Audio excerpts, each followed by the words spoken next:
Pemirsa, industri pariwisata di daerah istimewa Yogyakarta mengalami kerugian sebesar 10 triliun rupiah selama 16 bulan pandemi berlangsung.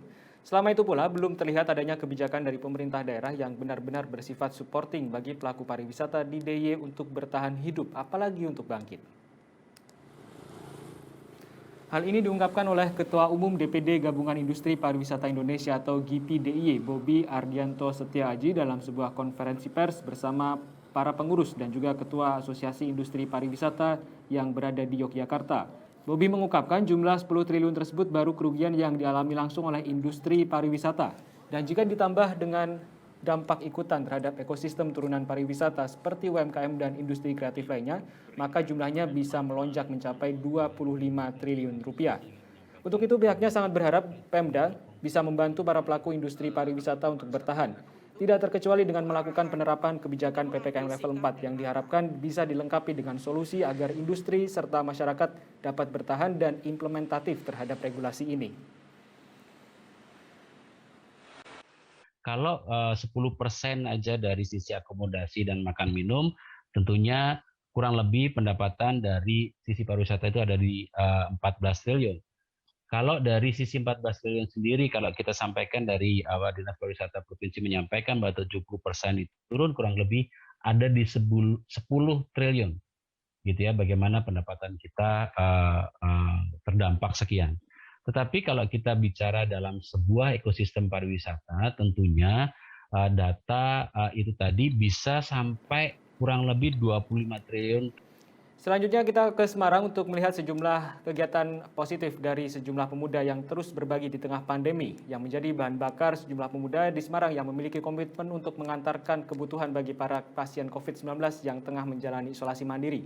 Kami telah menemuinya di kota Semarang dan berikut kita simak liputannya.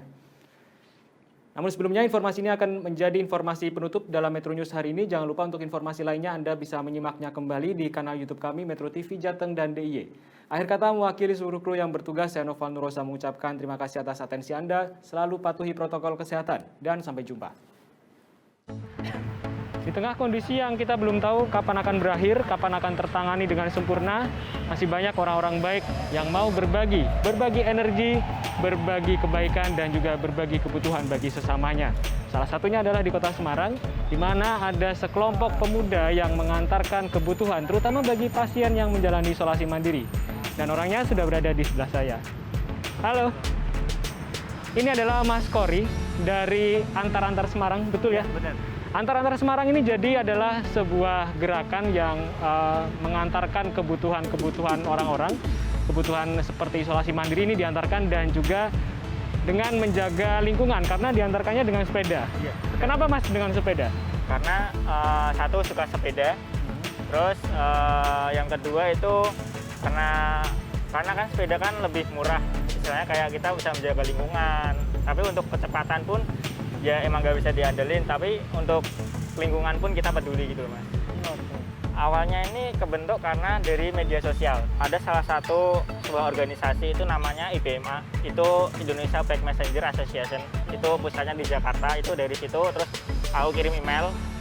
Ternyata kebetulan di kota Semarang juga belum ada Bike Messenger. Nah, terbesit akulah istilahnya kayak mengajukan sebuah ini jasa antar Semarang ini, dia Bike Messenger-nya Semarang.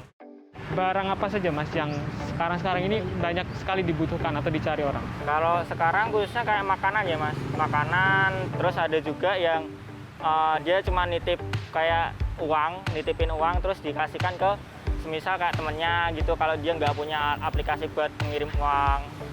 Terus karena di Antar-Antar Semarang sendiri ada programnya, proyeknya Mas. Proyeknya itu ada 3, jadi kayak terketo, tukok keto, sama jupuk keto.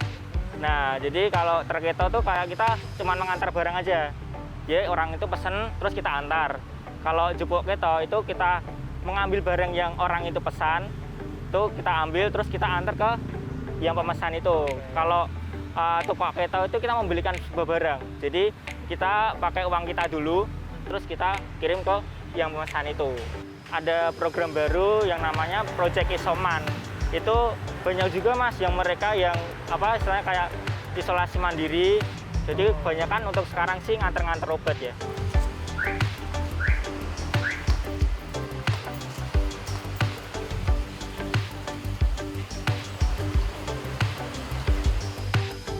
Nah, tadi setelah kita ngobrol-ngobrol sama Mas Kori, ini ada satu orang lagi, ini rekannya Mas Kori juga, namanya Mas Mamen. Halo, Mas. Apa kabar, Mas? Ya, baik-baik. Mas Mamen ini juga tergabung sebagai rider antar-antar dan juga ini yang mengkonsep program isoman tadi. Apakah ada pengalaman sebelumnya dengan orang-orang terdekat atau seperti apa? Iya, iya betul. Jadi untuk program isoman sendiri muncul ketika ada saudara atau teman yang satu keluarga itu positif. Nah, dari situ kalau udah positif kan nggak bisa kemana-mana tuh, cuman bisa mengandalkan aplikasi. Nah itu kalau semuanya punya aplikasi. Nah kalau di antar-antar sendiri konsepnya masih via WA atau telepon aja, jadi lebih fleksibel lah. Untuk biaya antar itu di range 5 km itu kita cuman mematok harga 10.000. 5 km 10.000. Lebih dari 5 kilo, 1 kilometernya bisa dikenai cas 2.000. Tapi jarak-jarak maksimal ada pembatasan nggak?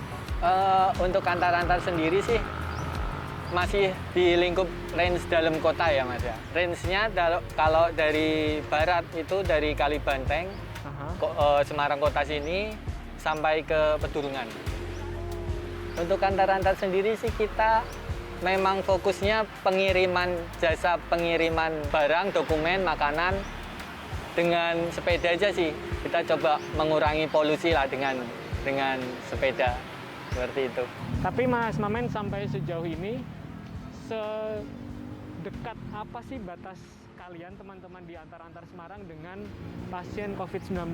Satu ke rumah sakit, yang satu ke rumah isoman biasa. Kalau yang di rumah sakit itu masuk sampai di ruangan aja. Hanya itu nanti di petugasnya sendiri.